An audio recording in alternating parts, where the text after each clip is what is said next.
bersatu dalam perbedaan, berpegang tangan singkirkan egomu, oh kawan, demi negeri ini. Jadilah generasi emas, cerdas berkarakter itu kita, berjuang dan harus berani, kita terus torehkan prestasi. Kemudian yang berikutnya yang itu mampu diterima banyak diterima di SMP 1 atau di SMP Taruna misalnya.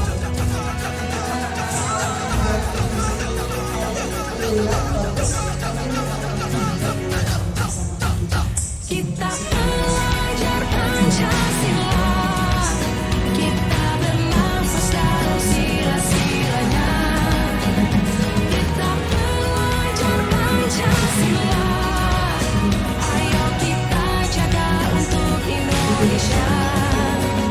Kita belajar Pancasila, kita bernafas dalam sila-silanya. Assalamualaikum warahmatullahi wabarakatuh. Salam warahmatullahi wabarakatuh.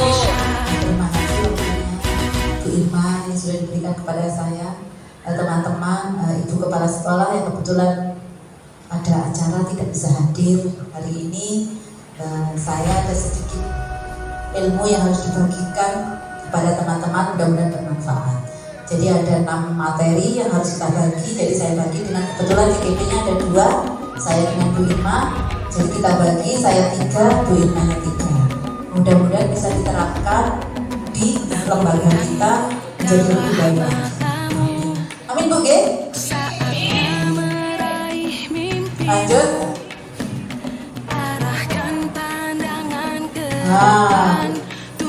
Betul. Assalamualaikum warahmatullahi wabarakatuh. Selamat tahun baru Bapak Ibu tahun 2023. Kembali lagi kita di SDN Sumber Daun 3 menyambut kembali ke sekolah. Ina, halo. Tahun yang baru untuk pelajari hal yang baru. Untuk belajar buat masa depan anak bangsa. Hai, ketemu lagi dengan saya Fitria Lilian. Bu. Hari ini yang kita pelajari yaitu tentang budaya positif. Kamu budaya positif itu biasa disebut budaya positif. Namanya budaya itu kebiasaan. Jadi kebiasaan positif berarti kebiasaan yang baik. Selama ini kita sudah melakukan budaya positif yang baik yang dilakukan di sekolah. Mulai terus menyambut anak-anak dengan senyuman, berdoa, kebiasaan, senam pagi, terus Bu Eni juga ada keluarga itu. Terus anak-anak sama sholat. Nah ini materi hari ini kita ada 6 Bapak Ibu. Budaya positif yang pertama disiplin positif dan nilai kebajikan. Yang kedua motivasi hubungan dan restitusi. Ketiga kelas keyakinan. 4 posisi kontrol. 5 kebutuhan dasar manusia dan dunia berkualitas. 6 segitiga restitusi. Yang saya bahas hari ini 3 poin yang di atas, yang di bawah kita bahas dulu. Ini bagaimana? Lanjut, let's go. Kami yakin Bapak Ibu yang telah bertahun-tahun di jangka ajar dan SMP Indonesia menyadari bahwa budaya positif di sekolah sangat penting untuk mengembangkan anak-anak yang memiliki karakter yang kuat sesuai profil belajar Pancasila sesuai filosofi Nusantara yaitu berhamba pada anak. Jadi semua dikembalikan kepada anak sesuai sosial alam dan program. Berikutnya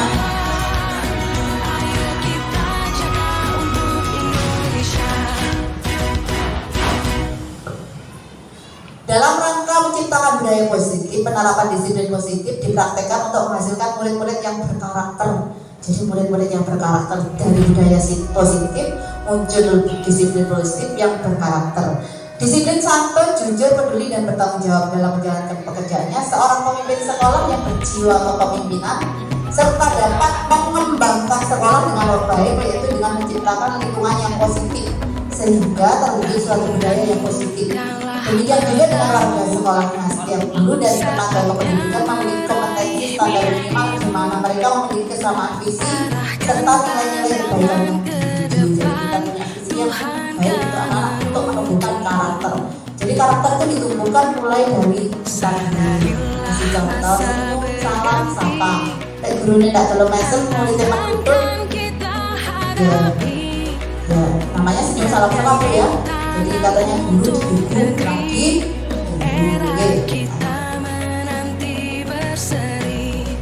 jadi kita ambil contoh kalau guru itu dimanfaatkan hidup itu benar-benar sama petani dalam mendidiknya sama kewajibannya dengan seorang pendidik. Jadi petani itu sama dengan pendidik.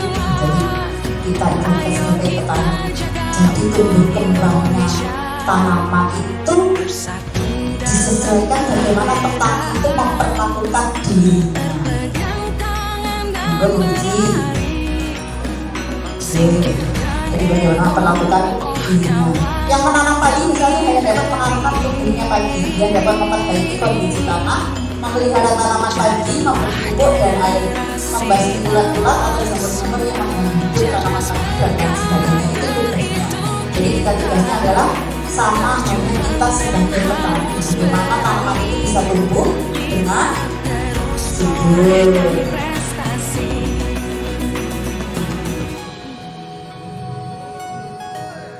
Salah satu tanggung jawab seorang guru adalah bagaimana menciptakan lingkungan positif yang terdiri dari warga sekolah yang saling mendukung,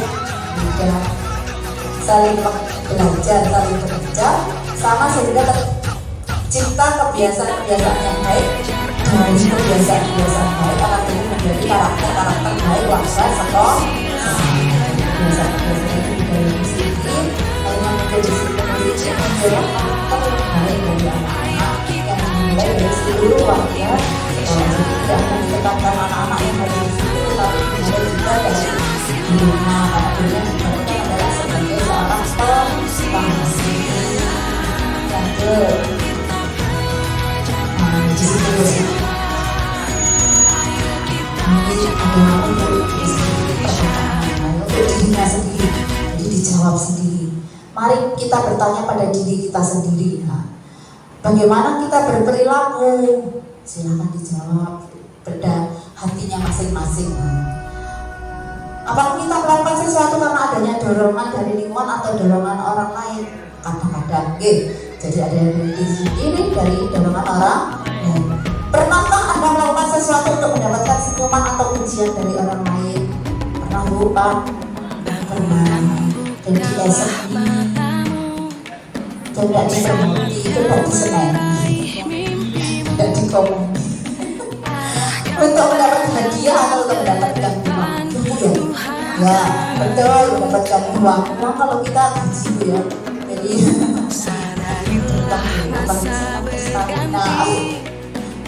iya Bu, betul. Apa kira-kira alasan orang melakukan sesuatu? Jadi yang bisa kita dirinya kita kembali pada dirinya masing. Melakukan sesuatu dari dorongan orang lain atau dari diri kita sendiri. Kalau yang penting menurut saya yang motivasi diri sendiri. Mana kata disiplin? Kebanyakan orang akan menghubungkan kata disiplin dengan tata tertib, teratur dan kemampuan pada peraturan.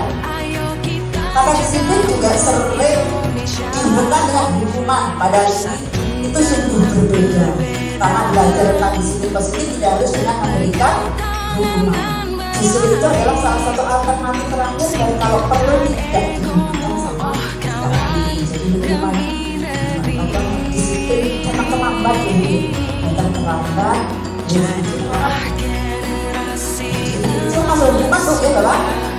Itu malah kalau sampai kita yang merasa diterima, jadi tidak memberikan bagaimana solusinya agar anak itu tidak mengulangi hal yang tidak baik, tetapi dia menimbulkan disiplin positif pada dirinya.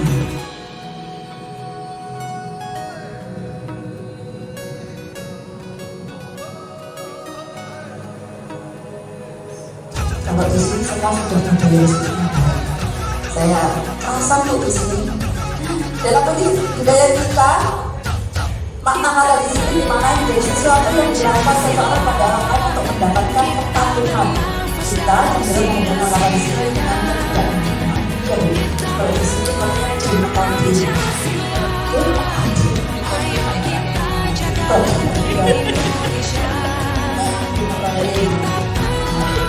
Jadi kita bukan terima kasih tidak di disiplin mulai dari bisa dorongan juga orang lain karena dikasih contoh sama budi emang sih kalau budi emang bisa posesif. Terus itu dorongan dari orang lain juga aku lakukan contoh gitu. Budi aku masih jauh, mungkin bisa datang tanpa waktu, kenapa saya yang dekat saja kok tidak bisa? Itu juga dorongan dari orang lain. Bapak pendidikan kita, siapa bapak pendidikan kita Bu? Ki Hajati Watara. Kok ibu tak lah ya, bapaknya cuma 2. Jadi bapak ibu, banyak ibunya. Jadi yang terlihat kok kayaknya ibu saja. Bapak pendidikan kita Ki Hajati Watara menyatakan bahwa di mana ada kemerdekaan, disitulah harus ada disiplin yang kuat.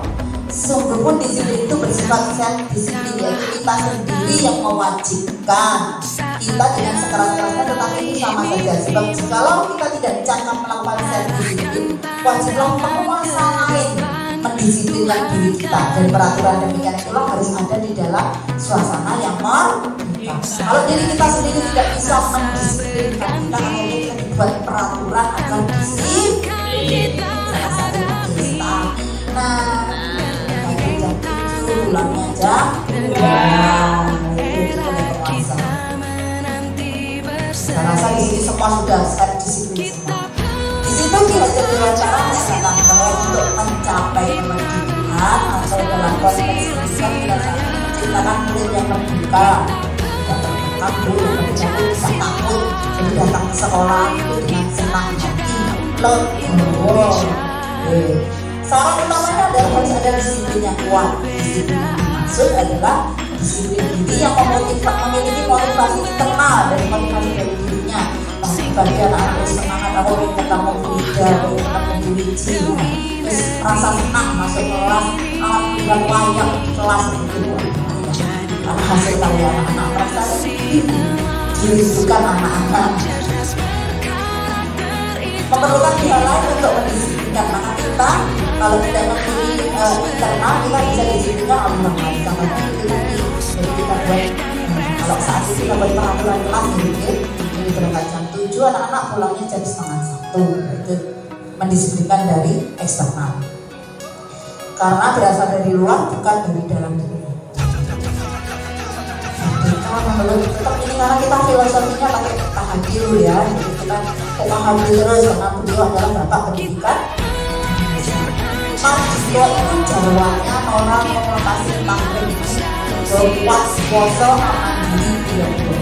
Merdeka itu artinya tidak hanya terlepas dari pemerintah, tapi juga cakap buat pemerintah diri sendiri. Dia cakap pemerintah dirinya sendiri, tidak hanya aturan, tetapi semua dimulai di sini itu perusahaan kelas bu, tidak pikiran pun tidak berpengalaman juga. Los, artinya los, pikirannya los, masih ada itu merdeka. Jadi tidak hanya terlepas dari pemerintah, tetapi juga cakap untuk memerintah diri sendiri. Aku lihat budalku 6:30 untuk sekolahku jam 7:15 telat. Nah itu kita sendiri yang bisa mengatur. Nah, dengan kata lain, disiplin diri juga mempelajari bagaimana cara kita mengontrol diri dan bagaimana menguasai diri untuk memilih tindakan yang mengacu pada nilai-nilai yang kita hargai. Jadi takut harga itu kayak kita datang di awal itu bukan karena ingin disanjung ya, karena kita kembali pada diri sendiri. Nah, sadar diri, orang semaput. Dengan kata lain, seseorang yang memiliki disiplin diri berarti mereka bisa bertanggung jawab terhadap apa yang dilakukannya, karena mereka berdasarkan tindakan mereka pada nilai-nilai kebajikan universal. Karena dia melakukan sesuatu yang akan muncul nilai kebajikan itu, dia bertanggung jawab. Disiplin itu memang dari dirinya sendiri. Jadi semua itu enak kalau kita mulai dari diri sendiri. Orang kersulo, Narsulo, jadi Legowo. Apa Legowo itu? Legowo. Hah? Wah, sebagai pendidik berbiasa dalam menciptakan anak-anak yang memiliki disiplin diri sehingga mereka bisa berperilaku dengan mengacu pada nilai-nilai kesaksian universal yang memiliki motivasi intrinsik dan motivasi ekstrinsik. Dirinya juga dari dirinya, dirinya sudah terlihat berangkat sekolah belajar setelah dia dapat motivasi dari dirinya apa? Ketemu juga suka menyenangkan hati bukan anak-anak. Tidak ada anak yang bolos, pergi dari sekolah. Ini kepikiran yang buruk itu tidak teman sekolah. Itu kita ciptakan untuk anak-anak yang disiplin, positif. Oke, Bapak Ibu, seperti itu ya. Welcome to nilai-nilai kebajikan universal. Nah ini, tapi ada beberapa teori Bu, banyak teori di situ dikumpulkan jadi satu di profil pelajar Pancasila. Yang satu itu beriman dan bertakwa kepada Tuhan Yang Maha Esa dan berakhlak. Yang kedua mandiri, sendiri. Yang ketiga bergotong royong, untuk pendidikan global, bernalar kritis dan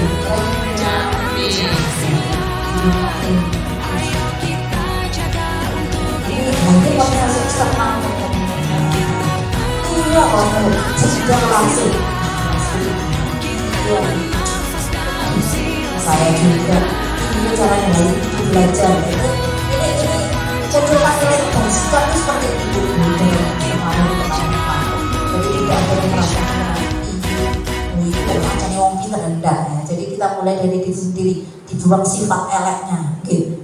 Sadar atas kekurangannya ya.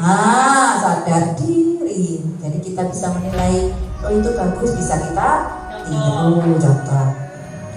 Kalau ini ada beberapa teori Bu, sebenarnya teori ini lah, ini dari sikap murid ini bisa kita kumpulkan tadi jadi profil pelajar Pancasila, dari nilai kebajikan dan nilai cinta Tuhan dan segenap ciptaannya, keterampilan hidup, dapat dipercaya, lurus hati, ya ini semua adalah nilai kebajikan universal yang ada pada siswa. Empati, suara hati, kontrol diri, rasa hormat, itu terkumpul semua di dalam, kita satukan di dalam profil pelajar Pancasila.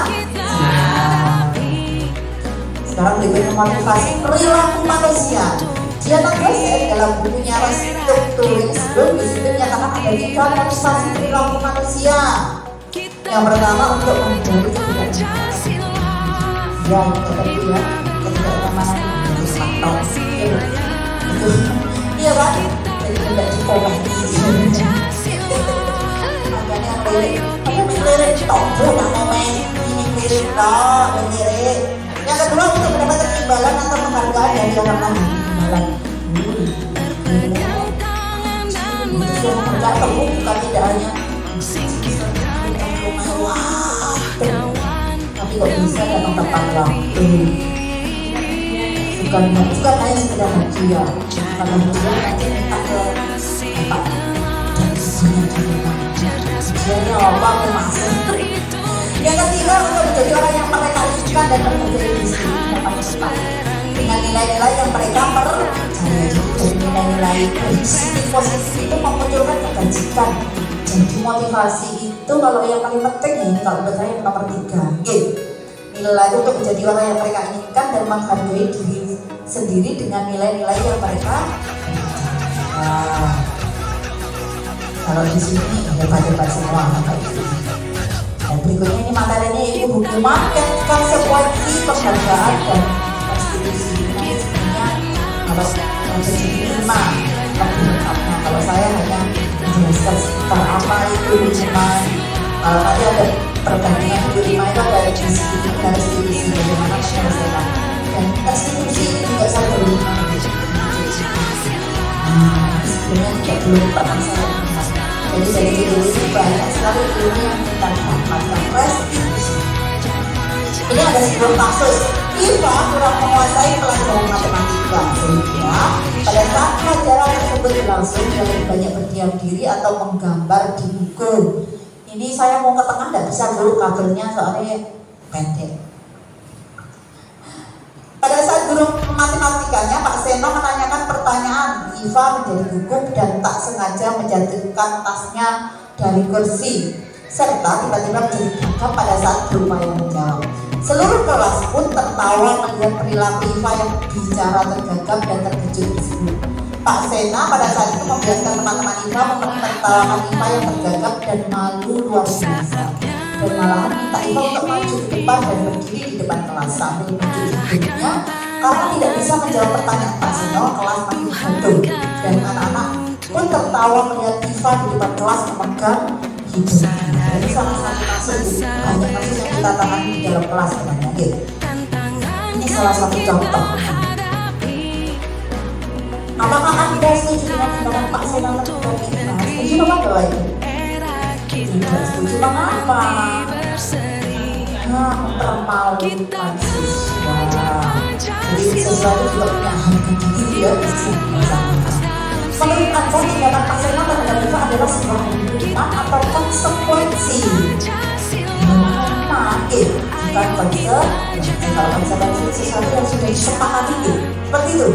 Kalau hukuman itu kan sepihak, dia salah langsung menyalahkan murid yang bernama Pak Seno. Dia langsung menuju IVA untuk maju ke depan. Juga oleh penghargaan, untuk oleh penghargaan itu. Saat kita berulang kali menjanjikan hadiah kepada anak-anak agar berperilaku bertanggung jawab, atau kepada seorang murid agar mempelajari sesuatu yang baru, atau kepada seorang karyawan agar melakukan pekerjaan yang berkualitas, kita sedang berasumsi mereka tidak dapat melakukannya, atau mereka tidak akan memilih untuk melakukannya. Itu dihukum oleh penghargaan namanya Bu. Jadi kita kadang saya Bu, nggak usah kita, saya kadang ayo sih nilainya anu tak kasih permen ada itu. Jadi penganggap yang pintar ya itu, aku yang lain ada Bu yang malu permen naik, gitu kan Bu ya. Itu dihukum oleh penghargaan. Yang bisa yang terlambat yang tidak bisa mengerjakan tidak dapat nilai 100 dianggap dia tidak mampu. Ini namanya dihukum oleh penghargaan. Semisal tak kasih biasanya kita di bapak ibu, kalau saya permen itu anak-anak belajar di kantin anak sendiri 2.000 itu dihukum oleh pengaruh penghargaan. Efektif jika menunjukkan seorang melakukan sesuatu yang kita inginkan dalam jangka waktu pendek, hanya pendek dulu kalau penghargaan. Dan pada saat itu saja waktu kita memberikan penghargaan, pada saat kita tidak memberikan penghargaan dan bersantai-santai. Jika kita menggunakan penghargaan lagi dan lagi, maka orang tersebut akan bergantung pada penghargaan yang diberikan, serta kehilangan motivasi dari dalam. Jadi bukan dari dirinya sendiri, tetapi dari penghargaannya. Akhirnya anak mengerjakan sesuatu karena keburu pengen dapat hadiah, bukan karena kemampuannya dia pengen cepat-cepat, karena dia benar-benar. Jadi akhirnya karena pengen dapat hadiah. Kalau besok tidak dikasih hadiah, dia tidak akan mengerjakan seperti itu. Jika kita mendapatkan penghargaan untuk melakukan sesuatu baik, maka penghargaan tidak efektif. Penghargaan merusak hubungan jadi antara teman dan teman yang lain, tidak bisa. Jadi gitu Bu ya. Penghargaan mengurangi ketepatan, penghargaan menurunkan kualitas, penghargaan mematikan kreativitas, penghargaan menghibur. Tidak ada kreativitas. Jadi penghargaan itu tidak efektif.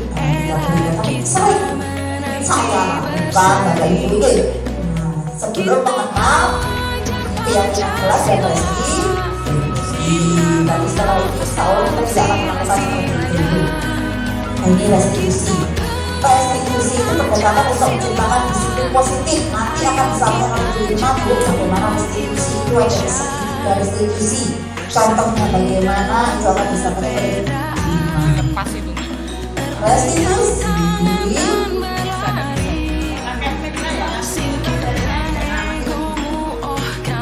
mau rasa tahu kan Bu, tapi lagi rasa kurang apa Bu? Tidak daya positif Bu ya. Setelah dari di sini terus ada bu, kita akan sakitin. Restitusi itu pendekatan untuk menciptakan disiplin positif. Ini nanti akan dibahas dilanjut oleh Ibu Mayati yang cantik sekali. Restitusi adalah proses menciptakan kondisi bagi murid untuk memperbaiki kesalahan mereka sehingga mereka bisa kembali pada kelompok mereka dengan karakter yang lebih baik. Jadi semua masalah tidak ada hubungan, tidak ada perbedaan, tetapi melalui restitusi. Semangat, jangan restitusi bukan untuk menebus kesalahan, namun untuk belajar dari kesalahan. Jadi bukan menebus kesalahan, tapi belajar dari kesalahan untuk diperbaiki lagi. Restitusi adalah tawanan, bukan paksaan. Restitusi memperbaiki hubungan. Satu ya. Restitusi tersentuh untuk melihat dalam diri. Restitusi fokus pada karakter kita tidak kamu akan juga karakternya bagaimana. Masalah pada kelompoknya. Restitusi fokus pada solusi. Jadi ini ilmu baru yang didapat Bu restitusi. Dan ini motivasi tadi Bu, motivasi dari dalam diri dan motivasi ekstrinsik atau intrinsik. Saat seorang anak belajar untuk pertama kali menggabungkan huruf-huruf dan kata-kata serta menyadari bahwa ia dapat membaca, timbul pijar di matanya dan sebuah senyuman di wajahnya. Anak tersebut begitu gembira bahwa ia telah mempelajari dan menguasai suatu keterampilan baru. Biasanya senang Bu ya anak-anak bisa itu sebuah kebanggaan untuk dirinya sendiri. Itu intrinsik. Kalau bahwa dia sudah dapat membaca sesungguhnya sudah merupakan sebuah penghargaan.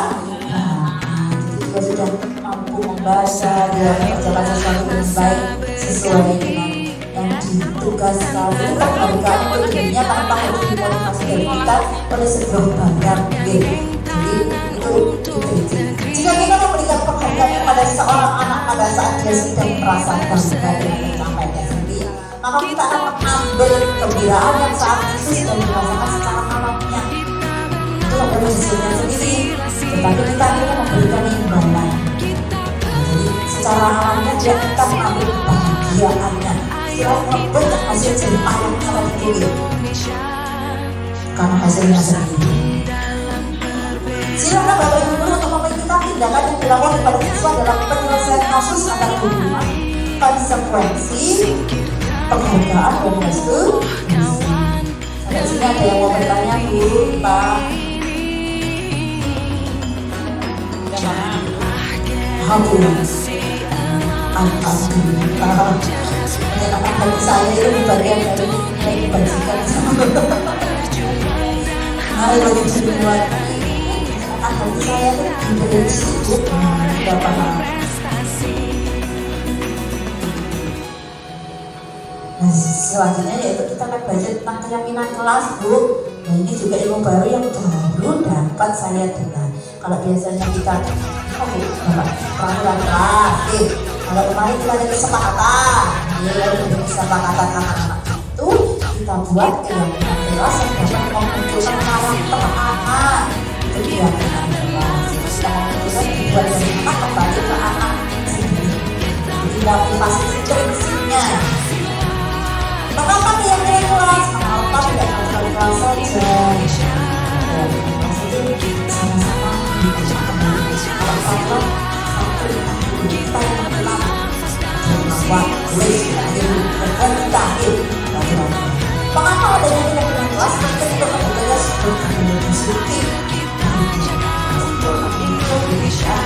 karena yang menulis anak sendiri dia akan menyadari yang tidak boleh dilakukan, apa yang harus dia lakukan. Itu motivasi intrinsik. Bagaimana mewujudkan sebuah keyakinan kelas yang efektif? Ini Bu, mengapa keyakinan kelas? Mengapa tidak peraturan kelas? Mengapa kita memiliki peraturan tentang penggunaan helm pada saat mengendarai kendaraan roda 2 atau motor? Kemungkinan jawaban adalah untuk keselamatan, dan keselamatan itu pun yang muncul gitu. Mengapa kita memiliki peraturan tentang penggunaan masker dan mencuci tangan setiap saat? Kemungkinan jawaban Anda adalah untuk kesehatan atau keselamatan. Jadi kalau anak-anak datang tepat waktu itu apa? Bagian dari apa? disiplin. Itu kita buat dengan anak-anak, kembali ke anak-anak yang disiplin. Tanggung jawab masuk ya, oke? Tanggung jawab. Jadi anak-anak tentang karakternya dari dirinya sendiri. Nilai-nilai keselamatan atau kesehatan inilah yang kita sebut sebagai suatu keyakinan. Semangat membuat muncul keyakinan. Nilai-nilai itu nilai-nilai kebajikan universal yang disepakati secara tersirat dan tersurat, lepas dari latar belakang suku, negara, bahasa maupun negara. Di sekolah ya kebinekaan global mungkin ada beberapa belajar pada seseorang akan lebih tergerak dan bersemangat untuk menjalankan keyakinannya.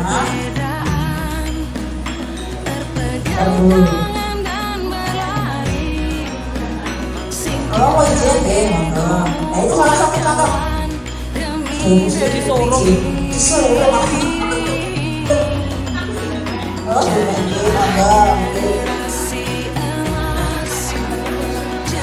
seseorang akan lebih tergerak dan bersemangat untuk menjalankan keyakinannya daripada yang sedang bergerak serangkaian peraturan-peraturan tanpa makna. Murid-murid pun demikian, mereka perlu pembenaran dan memahami arti sesungguhnya tentang peraturan-peraturan yang diberikan. Apa nilai-nilai kebajikan di balik peraturan tersebut, apa tujuan utamanya, dan menjadi tidak tertarik atau takut sehingga hanya sekedar mengikuti serangkaian peraturan-peraturan yang mengatur mereka tanpa memahami tujuan darinya. Ini pembentukan keyakinan sekolah. Keyakinan kelas tidak hanya nilai yang diucapkan dari keyakinan sekolah. Peraturan nilai kebajikan yang dibutuhkan. Contohnya yang muncul kebiasaan diri, muncul disiplin, empati, tanggung jawab, hormat, gotong royong.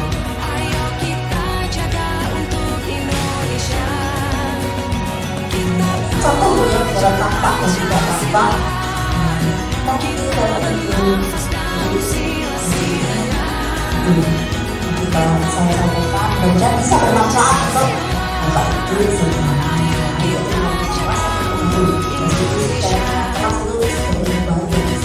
Semangat untuk ibu-ibu yang daftar CGP angkatan 9 dan 10. Selanjutnya saya serahkan kepada Ibu Irma. Ya, 9-10 ya. Nah, semangat, tetap semangat. Ayo Bu Irma, monggo. Terima kasih. Assalamualaikum warahmatullahi wabarakatuh. Amin. Amin. Bapak Ibu.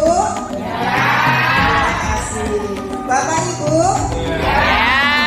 Mana suaranya?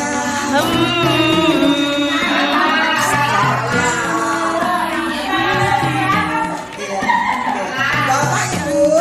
Ya. Bapak Ibu. Ya. Mana suaranya? Mana semangatnya? Mana semangatnya?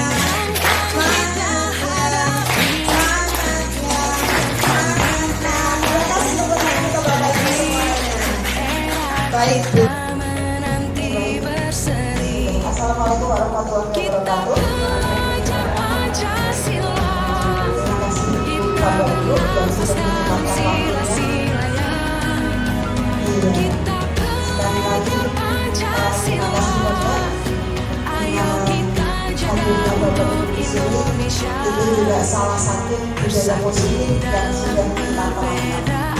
Di tengah-tengah kesibukan, Bapak Ibu meluangkan waktu untuk kegiatan kami.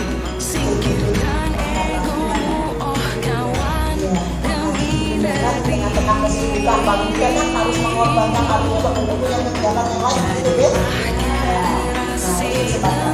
Baik, seperti dikatakan Bu Fitri tadi, Ibu, Bapak, ini di sini saya akan melanjutkan materi yang berikutnya karena di sini di modul 6 sampai titik 4 ada 6 poin, 6 materi yang mana tadi sudah disampaikan Bu Fitri, dibandingkan dari 3 poin Bu Fitri dan 3 poin berikutnya adalah saya. Sehingga di sini saya akan melanjutkan materi yang berikutnya yaitu adalah 5 kebutuhan dasar manusia. Bapak Ibu, kita ketahui bahwasanya setiap tindakan itu memiliki tujuan. Semua yang kita lakukan adalah usaha terbaik kita untuk mendapatkan apa yang kita inginkan. Ketika kita mendapatkan apa yang kita inginkan, sebetulnya itu adalah kita sedang memenuhi satu kebutuhan kita.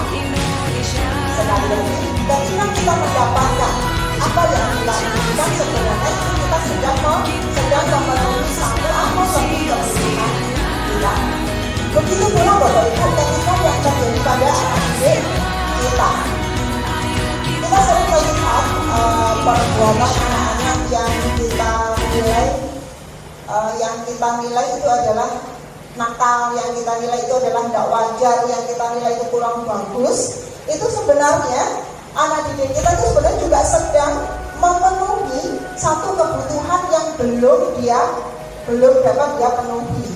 Nah, inilah Bapak Ibu yang harus kita pahami. Apa sih kita sebagai pendidik itu harus memahami kebutuhan dasar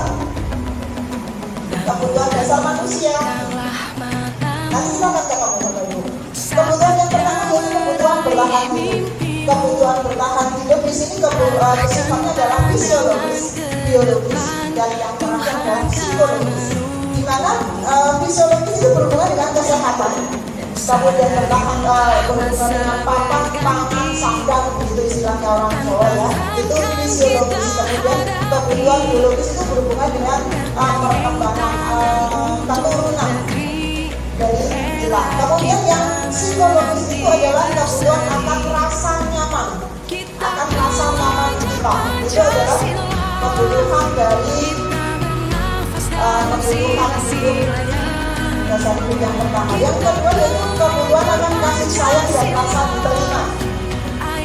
Kebutuhan rasa kasih sayang akan dan diterima adalah merupakan kebutuhan psikologis. Di sini misalnya saya tuliskan yaitu rasa diterima di dalam satu kelompok, rasa diterima di tengah-tengah perkumpulan, rasa diterima diakui akan keberadaan kita, kemudian dipedulikan, kemudian berbagi bekerjasama menjadi bagian dari satu kelompok dan lain sebagainya. Itu adalah contoh dari rasa kasih sayang dan rasa diterima. Yang berikutnya adalah penguasaan. Di sini dia mengatakan penguasaan itu juga merupakan satu kebutuhan pengakuan atas potensi kita, pengakuan atas kelebihan atau kekurangan kita. Ini juga masuk di dalam kebutuhan penguasaan. Ada juga yang menyampaikan di sini dikatakan penguasaan itu berhubungan dengan penguasaan kita terhadap suatu materi atau suatu kompetensi. Ini masuk di dalam sini. Kebutuhan penguasaan yang tinggi, jadi di sini saya tuliskan salah satunya yaitu dari anak atau manusia atau orang yang memiliki kebutuhan penguasaan yang tinggi dan itu yang cenderung menjadi pemimpin, suka memimpin. Kalau kita amati di anak muda kita itu biasanya dia sok suka mencoba mengatur teman-temannya. Nah itu adalah itu salah satu titik bahwa anak tersebut itu memiliki kebutuhan penguasaan yang sehingga dalam perilakunya dia selalu mencapai yang terbaik. Kalau tidak terbaik dan dapat, dia tidak menjadi yang terbaik, maka sangat perilaku akan dia dapatkan. Kemudian untuk anak yang mempunyai kebutuhan penguasaan yang tinggi itu juga dia suka mengamati sebelum mencoba hal-hal yang baru. Ya, dia kecewa jika melakukan kesalahan, kecewa besar. Nah, semua itu berhubungan dengan kekuatan seseorang untuk mencapai sesuatu, menjadi kompeten, terampil, diakui atas prestasi dan keterampilan serta didengarkan. Itu adalah kebutuhan akan penguasaan. Yang kebutuhan dasar hidup yang berikutnya Bapak Ibu yaitu kebebasan. Kebebasan di sini adalah kebutuhan untuk mandiri, otonom, memilih pilihan dan mampu mengendalikan arahnya sendiri. Jadi setiap manusia bukan hanya dengan anak didik kita Bapak Ibu di situ, mereka mempunyai hak, mereka mempunyai kebutuhan atas kebebasan. Itulah nanti akhirnya muncul pembelajaran yang merdeka. Anak yang memiliki kebutuhan kebebasan yang tinggi Bapak Ibu, mereka perlu banyak bergerak, suka mencoba-coba, tidak terlalu terpengaruh oleh orang lain, suka mencoba hal yang baru yang menarik. Saya yang cepat nanti yang kurang jelas bisa ditanyakan langsung Bapak Ibu. Yang kebutuhan dasar yang kelima yaitu kesenangan. Kebutuhan yang kesenangan yang dimaksud di sini adalah kebutuhan untuk mencari kesenangan, bermain, bersenang-senang, gembira dan tertawa. Anak dengan kebutuhan kesenangan yang tinggi ingin menikmati apa saja yang dia lakukan.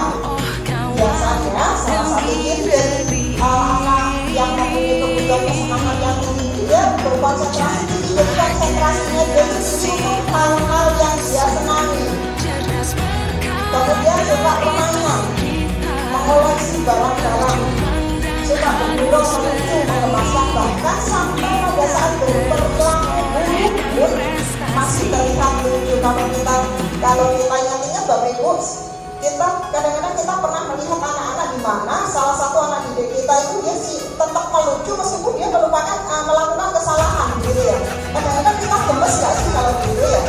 Ini kamu itu dia salah tapi sebenarnya lucu ya. Ada kan anak didik kita seperti itu ya? Ya. Nah, betul. Itu adalah sebenarnya dia ingin memenuhi kebutuhannya untuk ini tadi. Dia butuh sekali kesenangan kedua anak kesenangan ini. Itu salah satunya. Jadi Bapak Ibu selanjutnya Bu, apa hubungannya dengan kebutuhan dasar dengan kita sebagai pendidik?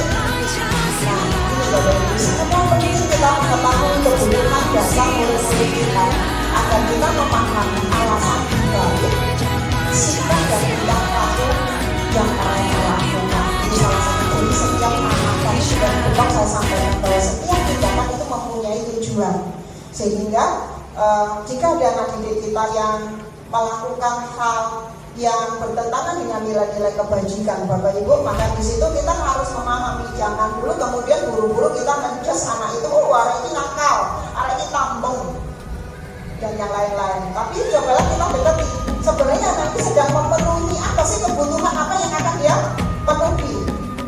Nah, dengan ciri-ciri, dengan kriteria tadi yang sudah saya sampaikan di situ, nanti Bapak Ibu bisa dia sebagai anakku Yusak dan tidak nakal.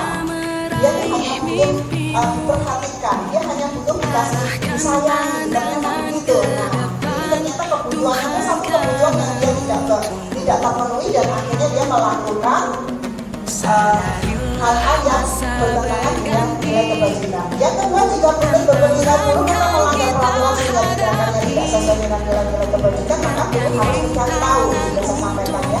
Juga mencari tahu alasannya yang mendasari tindakan tersebut dan kebutuhan apa yang belum terpenuhi. Nah, lalu bagaimana? Apa yang harus kita lakukan Bapak Ibu? Melalui percakapan. Melalui percakapan dengan guru dalam pendekatan disiplin positif tadi yang disampaikan Bu ini, murid dapat diajak untuk bersifat reflektif dan mengenal kebutuhannya. Jadi dalam pemenuhan kebutuhannya, dia tidak akan salah paham. Oke baik, yang berikutnya Bapak Ibu, kita masuk pada posisi kontrol. Bapak Ibu yang berbahagia, yang lagi senang-senang, Bapak Ibu yang lagi menunggu waktu pulangnya, mudah-mudahan setelah ini kita cepat-cepat selesai dalam kelas pulang. Jadi Bapak Ibu, lima posisi kontrol yang kita miliki di sini.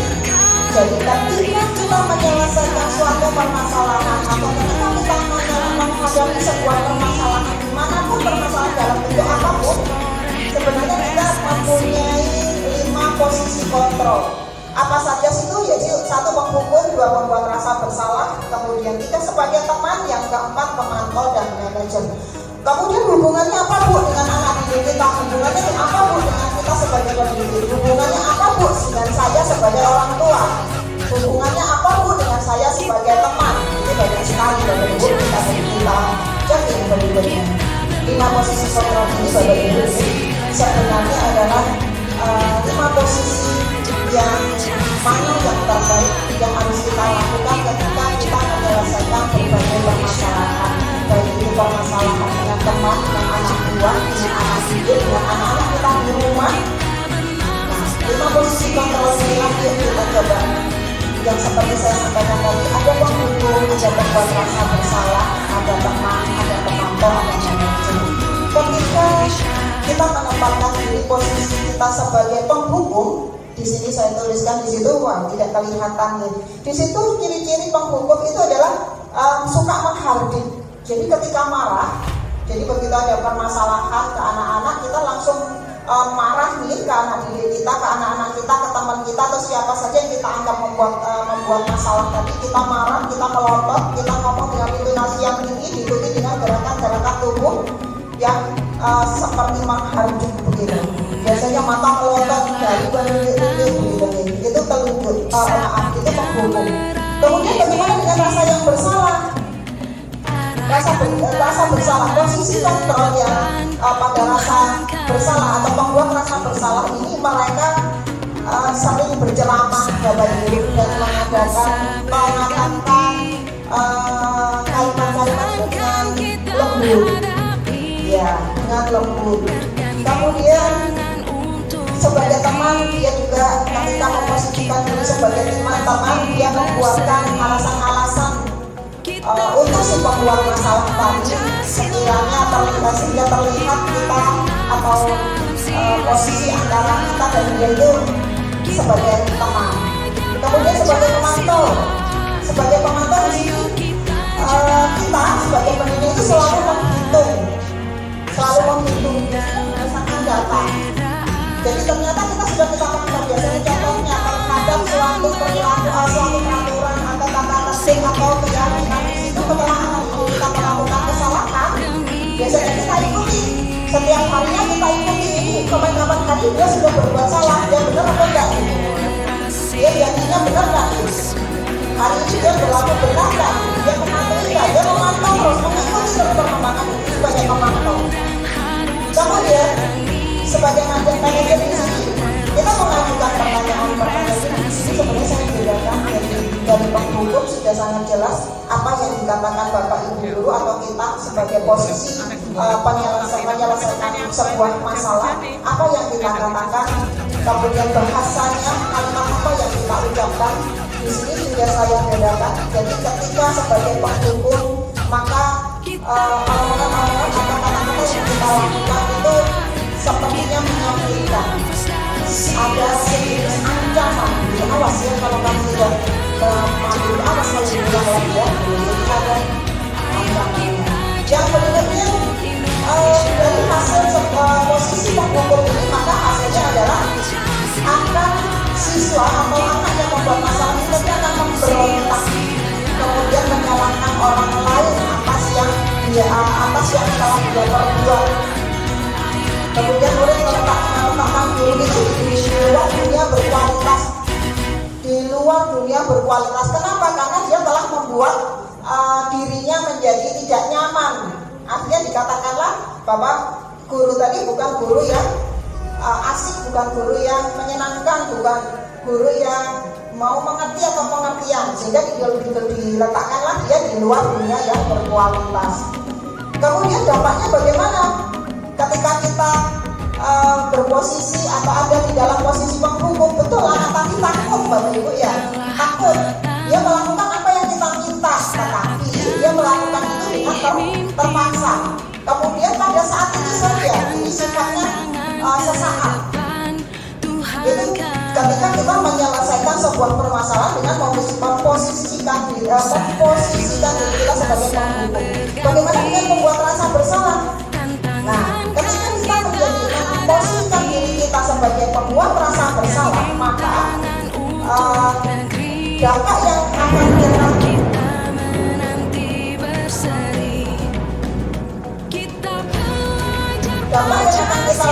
dapatkan yaitu si anak tadi akan merasa rendah hati. Dia merasa rendah hati karena ucapan-ucapan yang disampaikan oleh gurunya tadi. Biasanya biasanya posisi itu dia mengatakan hal-hal yang menyentuh hati gitu. Sehingga anak tadi atau si pembuat bersalah tadi si pembuat masalah merasa dia rendah diri, kemudian terbawalah sampai nanti. Kemudian pada posisi teman, ketika kita menempatkan diri sebagai posisi teman, maka dampak yang kita dapatkan yaitu lemah. Si anak tadi akan lemah, kemudian tidak mandiri dan tergantung. Dia nyaman ketika kita menjadi teman, ketika kita posisikan sebagai teman, dia nyaman. Oh, aku itu, dia bisa menolong aku, kan ya, baik. Aku dekat dengan Buli. Tapi ketika suatu saat ketika dia membuat masalah, kemudian tidak ada Bu Fitri, tidak ada Bu Riji, maka dia akan melakukan hal itu. Dia tidak akan mematuhi, dia hanya akan mematuhi Bu Riji dan Bu Fitri tadi. Yang lainnya tidak dianggap karena bukan teman mereka. Kemudian sebagai pemantau, dampaknya bagaimana sebagai pemantau? Dampak yang didapatkan siswa yang melakukan kesalahan ketika kita memposisikan diri sebagai pemantau yaitu memiliki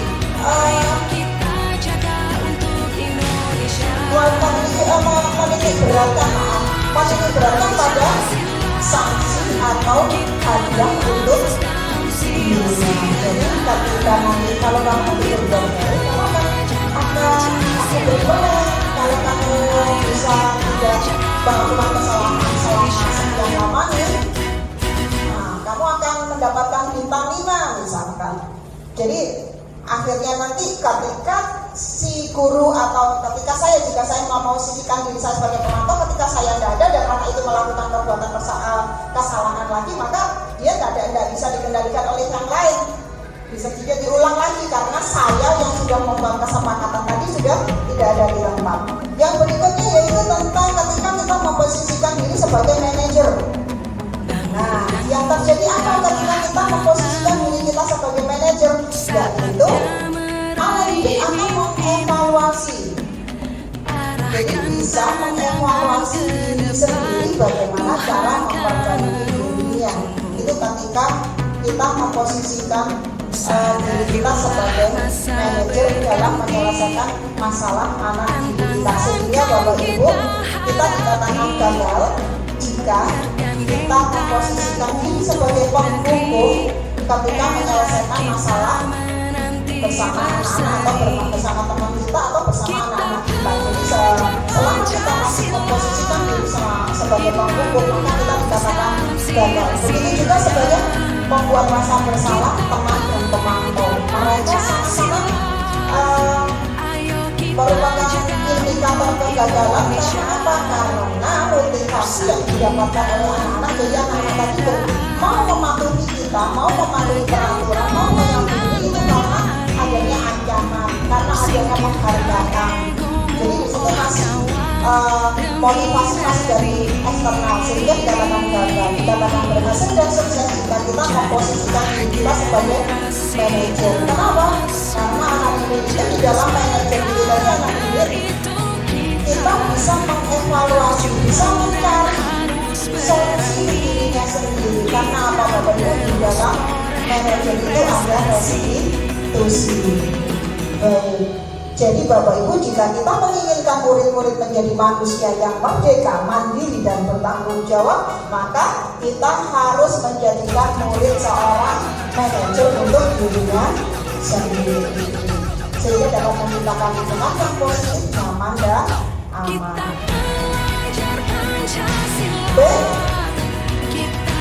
Baiklah, kita sampai lagi yang terakhir Bapak Ibu, restitusi.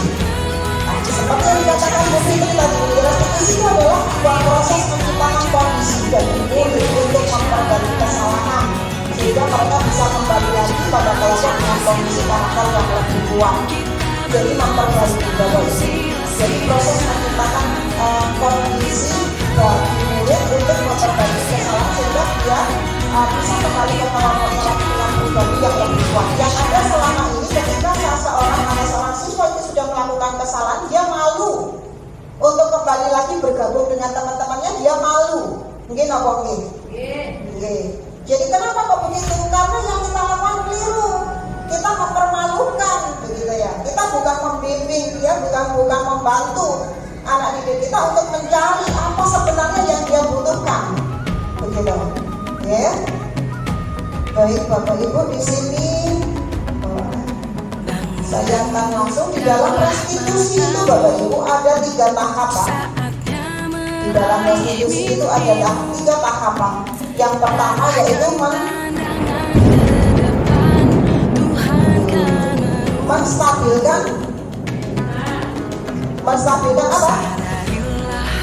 Identitas. Jadi ketika kita menstabilkan identitas Bapak Ibu, di sini kita sebagai guru mengubah posisi anak yang gagal karena apa? Karena dia melakukan kesalahan. Memposisikan anak yang gagal menjadi sukses. Yang langkah yang berikutnya setelah menstabilkan, kita mengidentifikasi,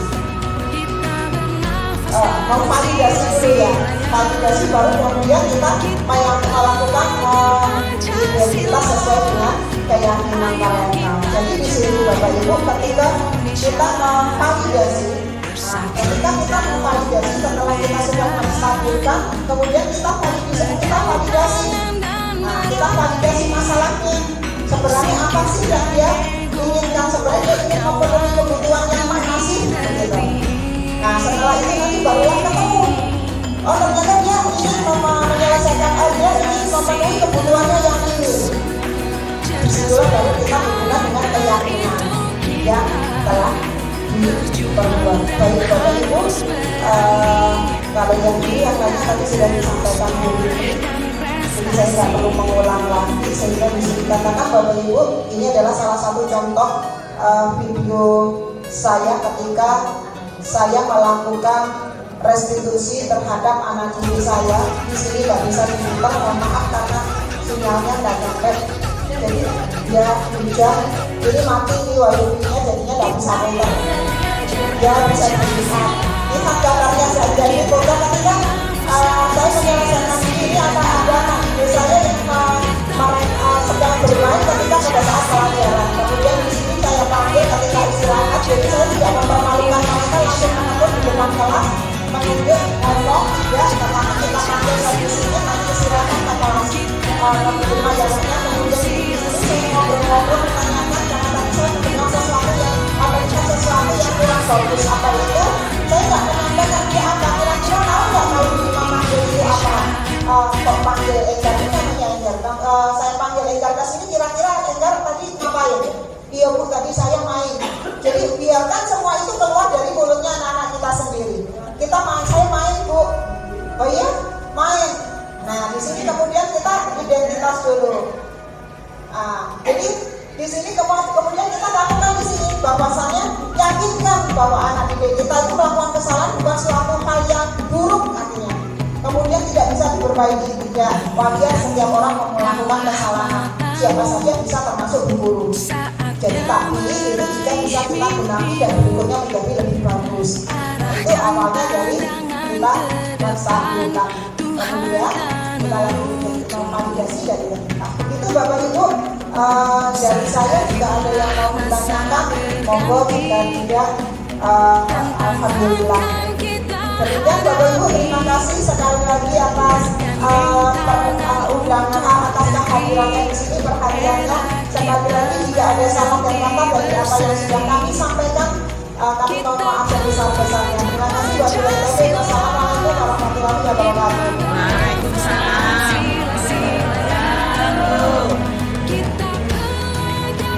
Tindakan satu dua kita belajar dari manajer, murid belajar dari manajer di sini. Harapan berpegang tangan dan berlari, singkirkan egomu oh kawan, demi negeri ini. Nilai kebajikan yang kalian inginkan. Kasih lihat aku dulu. Itu kita berjuang dan harus berani. Kita terus torehkan prestasi.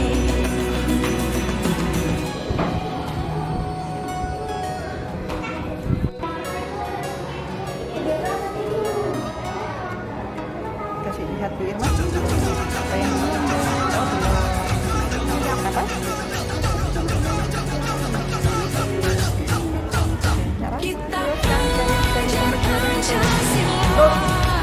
Kita bernafas dalam sila-silanya. Kita belajar Pancasila. Ayo kita jaga untuk Indonesia. Kita belajar Pancasila. Kita bernafas dalam sila-silanya. Kita belajar Pancasila. Ayo kita jaga untuk Lalu dikasih nama. Sudah dapat? Apa itu? Oh ini nulis apa? Seragam dengan rasa. Oke, berseragam dengan rapi. Say hello dong sama Bu Irma. Sudah dapat? Apa? Oke. Wow, panjang sekali yang dituliskan. Nilainya saja ya Pak. Irma, say hello dulu sama Bu Irma. Say hello dulu. matamu. Sudah dapat? Saatnya meraih mimpimu. Jihan, saya dulu. Saya dulu. Depan Tuhan kan menuntun. Sadarilah masa berganti. Tantangan kita hadapi. Sudah dapat? Gandeng tangan untuk Saya dulu dong sama Bu Irma dong. kita menanti berseri. Mana sudah dapat? Apa Pancasila. Sudah dapat sama Bu? Saya dulu.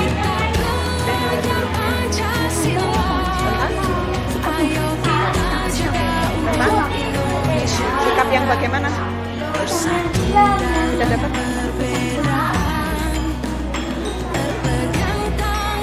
Silakan hasilnya ditempel ke depan. Singkirkan egomu, kawan, demi negeri. Jadilah generasi emas, cerdas berkarakter itu kita. Berjuang dan harus berani, kita terus torehkan prestasi.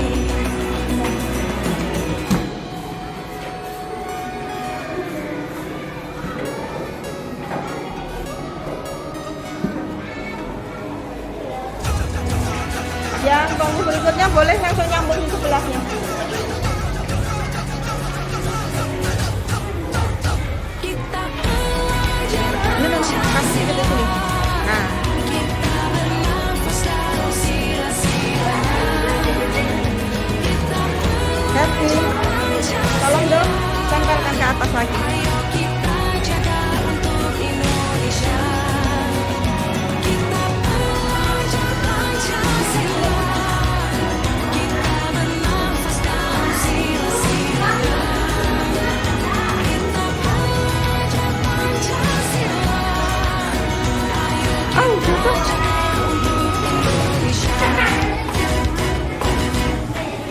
Cari isolasi kalau tidak bisa.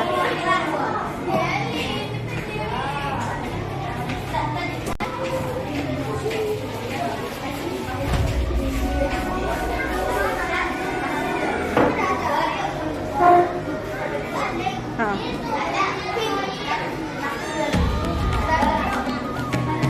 Lagi.